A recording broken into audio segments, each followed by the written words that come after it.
नमस्कार दोस्तों, स्वागत है आपका। आज की इस वीडियो में हम बात करने वाले हैं जीआई टैग के बारे में। दरअसल अभी हाल ही में कुल 5 ऐसे उत्पाद हैं जिन्हें जीआई टैग दिया गया है। ठीक है, आज की इस वीडियो में हम जानेंगे ये 5 उत्पाद कौन कौन से हैं, साथ ही जीआई टैग क्या होता है, कब इसकी शुरुआत की गई है ना, कौन से मंत्रालय के द्वारा यह जीआई टैग प्रदान किया था। बहुत सारी जानकारी आज की इस वीडियो में जानने के लिए। लेकिन इससे पहले अगर आप इस चैनल पर नए हैं तो आप चैनल को सब्सक्राइब कर सकते हैं इसी तरीके के इन्फॉर्मेटिव कंटेंट के लिए। आइए चलिए बिना ज़्यादा समय लिए वीडियो को शुरू करते हैं। सबसे पहले जानते हैं सुर्खियों में क्यों है। दरअसल अभी हाल ही में, ठीक है, जो गवर्नमेंट ऑफ इंडिया है इसकी एक मिनिस्ट्री है, that is ministry of commerce. इसके अंतर्गत एक डिपार्टमेंट आता है, दैट इज़ DIPIT। ठीक है, इसके द्वारा अभी हाल ही में यह बताया गया कि देश के 5 ऐसे प्रोडक्ट हैं जिन्हें अभी हाल ही में जीआई टैग दिया गया है। ठीक है, अब ये 5 प्रोडक्ट हैं कौन कौन से, सबको एक एक करके देखते हैं। सबसे पहले बात करें तो इसमें निकल कर आता है ये है बसोहली पश्मीना। जो बशोहली पश्मीना है यह एक प्रकार का हैंड स्पन प्रोडक्ट हम कह सकते हैं, यानी कि हाथ से काता गया उत्पाद है। ठीक है, ये बेसिकली काफ़ी सॉफ्ट होता है, काफ़ी मुलायम होता है, काफ़ी देखने में सुंदर लगता है। और जो सबसे बड़ी खासियत इसकी वो ये है कि ये बहुत ही हल्का होता है, लाइट होता है। ठीक है, और ये बेसिकली जो जम्मू कश्मीर है, जम्मू कश्मीर का जो कठुआ डिस्ट्रिक्ट है, यहाँ का ये जो पारंपरिक क्राफ्ट है ना, ट्रेडिशनल क्राफ्ट है यहाँ का, ये जो बशोहली पश्मीना है, ठीक है, इसका ज़्यादातर इस्तेमाल जम्मू कश्मीर में मेंस या फिर वुमेंस के सॉल्स वगैरह बनाने में, मफलर, ब्लैंकेट वगैरह इत्यादि बनाने में इसका इस्तेमाल किया जाता है। ये था पहला प्रोडक्ट। दूसरे प्रोडक्ट की बात करें तो इसका नाम है उधमपुरी की कलारी। ठीक है, ये एक्चुअली में एक प्रकार का व्यंजन है, काफ़ी पॉपुलर डिश है, जम्मू कश्मीर का ही ऑब्वियसली है ना। और ये जम्मू कश्मीर के जो रामनगर है, जो उधमपुर है, ठीक है, उधमपुर डिस्ट्रिक्ट के रामनगर में इसकी शुरुआत की गई थी इस डिश की। और वहाँ ये काफ़ी पॉपुलर है, उधमपुरी की कलाड़ी। ठीक है, एंड ये बेसिकली बना होता है दूध से। दूध को काफ़ी गाढ़ा कर दिया जाता है, पनीर टाइप से स्ट्रक्चर में ले आया जाता है। ठीक है, और तब इसको तैयार किया जाता है, तो इसे ही कलारी कहा जाता है ना। और इसके अलावा ध्यान रखना है कि यह जो कलारी है ये एक्चुअली में जो उधमपुर के इधर जो डोकरा ट्राइब्स होते हैं, ठीक है, उन लोगों के बीच ये काफ़ी पसंद किया जाता है। जो अगला नाम निकल कर सामने आया वो है केंद्रपारा रसबेरी। ठीक है, केंद्रपारा रसबेरी एक्चुअली में उड़ीसा राज्य का काफ़ी प्रसिद्ध मिठाई है, आप कह सकते हो इसे, है ना। और इसके लिए बाकायदा जो उड़ीसा सरकार है इसके द्वारा वर्ष 2021 में ही एप्लीकेशन दिया गया था, आवेदन किया गया था। बट इसे अब जा करके वर्ष 2023 में जीआई टैग मिल गया है। इंपॉर्टेंट है, ध्यान रखना है। यह जो मिठाई है ना, इसकी एक्चुअली में जो शुरुआत है वह यहाँ के एक टेम्पल है जिसका नाम है श्री बलदेव जी टेम्पल, जो कि तकरीबन 262 वर्ष पुराना है। ठीक है, और ऐसा कहा जाता है कि इस टेम्पल में शुरुआत से ही यही मिठाई, ठीक है, जो वहाँ के इष्ट देव हैं उन्हें भोग के तौर पर चढ़ाया जाता है। ठीक है, इस वजह से यह काफ़ी पुराना मिठाई है। नाम ध्यान रखना है, नाम है केंद्रपारा रासबेरी। जो अगला निकल कर सामने आता है वो है याक चुरपी। ठीक है, याक चुरपी नाम से भी क्लियर है, याक से ही रिलेटेड है। सबसे पहले तो ध्यान रखना ये अरुणाचल प्रदेश का प्रोडक्ट है। ठीक है, ये भी खाने का ही प्रोडक्ट है ऑब्वियसली।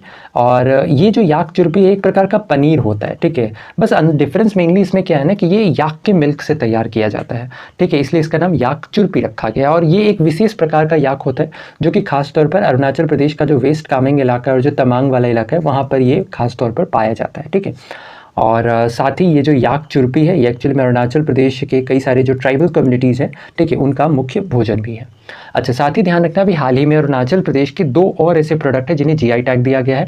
इनमें एक तो है खामता का चावल, ठीक है, खामता राइस है, और जो दूसरा है वो है तांगसा क्लॉथ्स। तो ये दोनों ही नाम बहुत ही इंपॉर्टेंट है जो कि अरुणाचल प्रदेश से रिलेटेड है।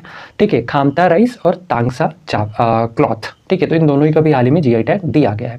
आगे बात करें तो अगला नाम आता है उड़नगुड़ी पनागरू पट्टी। ठीक है, हो सकता है प्रोनाउंसिएशन थोड़ा अलग हो जस्ट बिकॉज कि ये साउथ का है। ठीक है, तो थोड़ा सा हो सकता है प्रोनाउंसिएशन अलग हो, इसके लिए क्षमा चाहते हैं।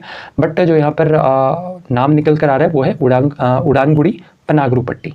ठीक है, ये एक्चुअली में तमिलनाडु के जो तूथुकुडी डिस्ट्रिक्ट है यहाँ पर इसे तैयार किया जाता है। ये एक प्रकार का गुड़ है, और यह गुड़ इसलिए खास है क्योंकि इस गुड़ को एक्चुअली में पाम से तैयार किया जाता है, यानी कि जो तार का रस होता है ना उससे इस गुड़ को तैयार किया जाता है। ये तो हुई बात उन प्रोडक्ट्स की जिन्हें जीआई टैग दिया गया है। अब आइए जान लेते हैं जीआई टैग के बारे में। जीआई टैग जिसका फुल फॉर्म होता है जियोग्राफिकल इंडिकेशन। अगर हम वीपो के लैंग्वेज में बात करें, यानी कि जो वर्ल्ड इंटेलेक्चुअल प्रॉपर्टी ऑर्गेनाइजेशन जिसके द्वारा जीआई टैग को डिफाइन किया गया है, इसके अनुसार मेनली यह कहा गया है कि किसी भी उत्पाद, कोई भी ऐसा उत्पाद जो किसी खास क्षेत्र में ही पाया जाता है, ठीक है, या फिर किसी खास क्षेत्र में ही उसे बनाया जाता है, ठीक है, तो उस प्रोडक्ट को जीआई टैग दिया जाता है। क्लियर है। अगर हम भारत में बात करें तो भारत में जो जीआई टैग है इसकी शुरुआत वर्ष 1999 में की गई थी।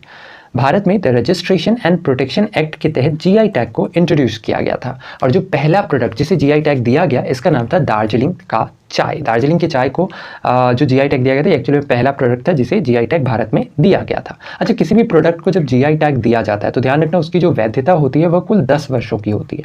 ठीक है, अगर कोई मतलब किसी भी वजह से मान लो दार्जिलिंग के चाय को जब भी जीआई टैग दिया गया, अगर वो मतलब 10 ईयर्स का टाइम खत्म हुआ, इसके बाद अगर वहाँ के लोग चाह रहे हैं कि नहीं यह जो प्रोडक्ट है इसे आगे भी जीआई टैग मिले, तो वैसे कंडीशन में वापस से अप्लाई करना होता है, तो ये एक्सटेंड हो जाता है, जो मतलब वैलिडिटी होती है 10 साल की उसे बढ़ा दिया जाता है फिर। ठीक है, इसके अलावा बात करें ये जो जीआई टैग है या किस किस प्रोडक्ट्स को मेनली दिया जाता है, तो ध्यान रखना जीआई टैग वो मेनली 3 प्रकार के प्रोडक्ट्स को दिया जाता है। कौन कौन? एक तो होता है एग्रीकल्चरल प्रोडक्ट, मतलब जो खेती वगैरह से जो भी प्रोडक्ट्स होते हैं, जैसे कि बासमती चावल हम बात करें ना, दार्जिलिंग का चाय, भागलपुर का जर्दालू आम। ठीक है, तो ये ऐसे उत्पाद होते हैं जो किसी खास जगह पर ही उगाए जाते हैं। ठीक है, तो एक तो हुआ एग्रीकल्चरल प्रोडक्ट। दूसरा इसमें आता है हैंडीक्राफ्ट, यानी कि जो भी हाथ से बनाया हुआ कुछ ऐसा सामान है। ठीक है, जैसे हम बात करें तो महाराष्ट्र सोलापुर का चादर है। ठीक है, इसके अलावा बनारस की साड़ी है, चंदेरी की साड़ी है। तो ये कुछ ऐसे प्रोडक्ट्स हैं जो बेसिकली हाथ से बनाए गए, राइट। तो इन प्रोडक्ट्स को भी जीआई टैग दिया जाता है। और जो तीसरा है वो है फूड आइटम्स, अलग अलग जगह के जो फूड आइटम्स हैं। ठीक है, जैसे तिरुपति लड्डू आंध्र प्रदेश का है। ठीक है, बीकानेरी भुजिया राजस्थान का है ना, रसगुल्ला वेस्ट बंगाल का है। तो ये अलग अलग प्रोडक्ट्स हैं जो कि फूड आइटम्स है बेसिकली, तो इन्हें भी जीआई टैग दिया जाता है। क्लियर है? तो 3 प्रोडक्ट्स को मेनली जीआई टैग दिया जाता है। ये 3 कौन कौन से? एक तो एग्रीकल्चरल प्रोडक्ट हो गया, दूसरा आता है हैंडीक्राफ्ट, और जो तीसरा आता है ये है फूड आइटम्स। बात करें जीआई टैग भारत में देता कौन है, तो जैसा हमने शुरू में ही बताया था, ये मिनिस्ट्री ऑफ कॉमर्स के द्वारा दिया जाता है। इसके अंदर एक्चुअली में एक डिपार्टमेंट होता है जिसका नाम है DIPIT, यानी department of industry promotion and internal trade. इसके द्वारा मेनली भारत में जीआई टैग दिया जाता है। क्लियर है बात? तो ये था हमारा आज का ये वीडियो जिसके अंतर्गत हमने बात की जीआई टैग के बारे में। आशा है कि वीडियो आपको इन्फॉर्मेटिव लगा होगा। अगर वीडियो पसंद आया है तो वीडियो को लाइक शेयर, चैनल पर अगर नहीं है तो चैनल को सब्सक्राइब करना बिल्कुल ना भूलें इसी तरीके के इन्फॉर्मेटिव कंटेंट के लिए। तो वैसे में आज के लिए इतना ही। अपना ख्याल रखें, स्वस्थ रहें, सुरक्षित रहें। आपसे फिर अगली वीडियो में मुलाकात होगी, तब तक के लिए धन्यवाद। गुड बाय, टेक केयर, जय हिंद।